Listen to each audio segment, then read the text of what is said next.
চলো আজকে বানাই গোবিন্দভোগ চালের পায়েস। তো পায়েস বানানোর জন্য প্রথমেই আমি বাটিতে খানিকটা জল নিয়ে নিয়েছি, আর জলটা আমি একটু গরম হতে দেবো। জলটা ফুটে এলে এর মধ্যে দিয়ে দেবো 2 প্যাকেট আমুল দুধ। তো এখানে আমি গুঁড়ো দুধ ব্যবহার করেছি, তোমরা চাইলে লিকুইড দুধ বা অন্য কিছু দুধও ব্যবহার করতে পারো। এখানে আমি 50 গ্রাম চালের জন্য 2 প্যাকেট দুধ নিচ্ছি, আর তোমরা পরিমাণটা যদি বাড়াতে পারো চালের, তাহলে দুধের পরিমাণটাও বাড়িয়ে দেবে। দুধটা দিয়ে ভালো করে নেড়ে নিয়ে একটু যখন গরম হবে, তারপর আমি দিয়ে দিয়েছিলাম 2টো তেজপাতা ফোড়ন, আর চালগুলো আমি ভিজিয়ে এখানে ঘি মাখিয়ে রেখে দিয়েছিলাম আধ ঘন্টা। তো আধ ঘন্টা ভেজানোর পর আমি এটা দুধের মধ্যে দিয়ে দিয়েছি, আর একটু নাড়াচাড়া করে এর মধ্যে দিয়ে ফুটতে দেবো। এখানে দিয়ে দিয়েছি ভাঙা কিছু কাজু বাদাম।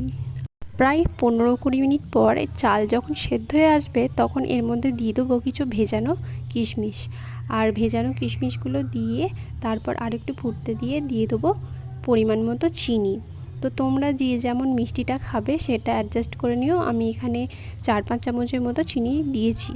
তো আমি যেহেতু অল্প পরিমাণ পায়েস বানাচ্ছি, সেজন্য আমি সবই অল্প দিয়েছি। তো তোমরা চাইলে এর থেকে বেশিও দিতে পারো।